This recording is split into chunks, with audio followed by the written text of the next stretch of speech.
Good morning. My name is Stacy Leuty. I've been volunteering for Make a Difference Wisconsin for over 5 years, and I've gone through a great learning curve in doing so. So I would like to share some of the things that I do that may help future volunteers find your style. That's something I think that's important in the classroom. You know, when I started, I pretty much went in and did the presentation, and as I got more comfortable, I've made many changes over the years on just trying different things to engage the students, because I think that's most important. So I would like to spend a few minutes talking about our initial contact with the students and how you may choose to introduce yourself and why you are there. I feel this initial connection is very important. I begin by introducing myself, telling them my name and what Make a Difference Wisconsin is about. But then I spend a lot of time trying to engage the students early. I like to tailor my introduction based on the class demographic. Prior to the first class, I will email the teacher to learn more about the students.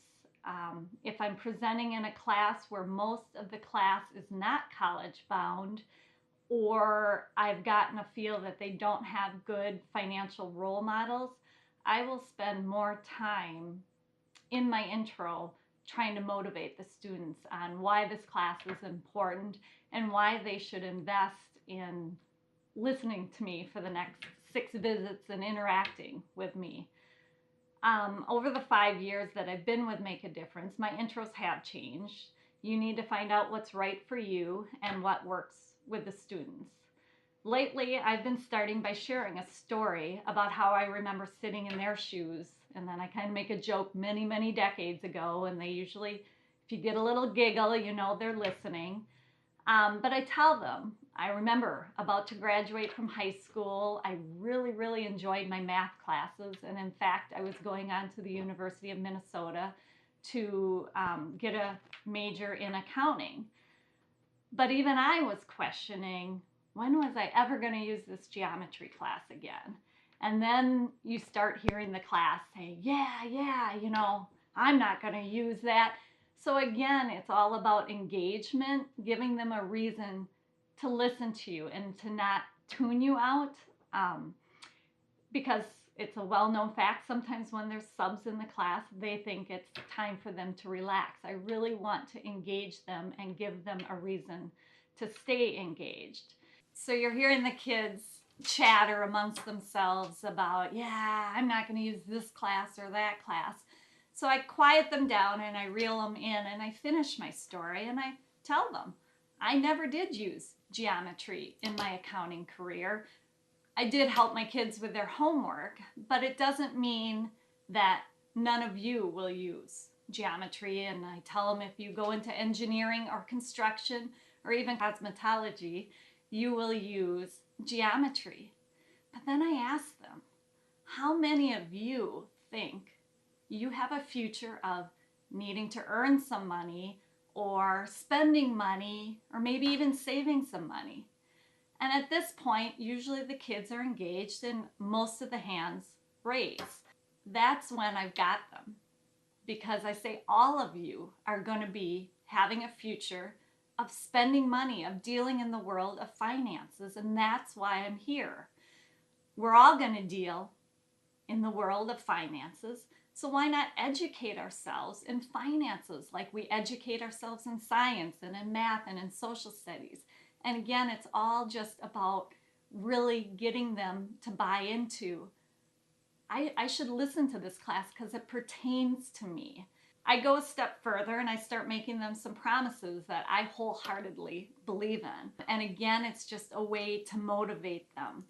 I tell them what's great about this class is 90% of it they're going to be able to put in place today, unlike some of their other classes. And 10% of it they might tuck away for the next 5 years or so. I also promise them it's not rocket science. And I make a joke that if it was, I wouldn't be up here teaching it to them because I'm not a rocket science. But again, I want them to know it's not rocket science. It's simply being aware of the choices you're making, being conscious about those choices, and yes, a little bit of discipline. And so then I asked them, who got up this morning, ate breakfast, brushed their teeth, got their backpack, and went to school? And again, hopefully you have them all engaged and they're all raising their hand and saying, yeah. And so I call on one of them and I tease them and I say, did you make a Post-it note? And did you say, wake up, eat breakfast, brush my teeth? And they're like, no. And that's where I can drive home my point on it's the same with finances. If we start early and get in the right financial habits, then they just become habits and they're going to be on a better path to financial success.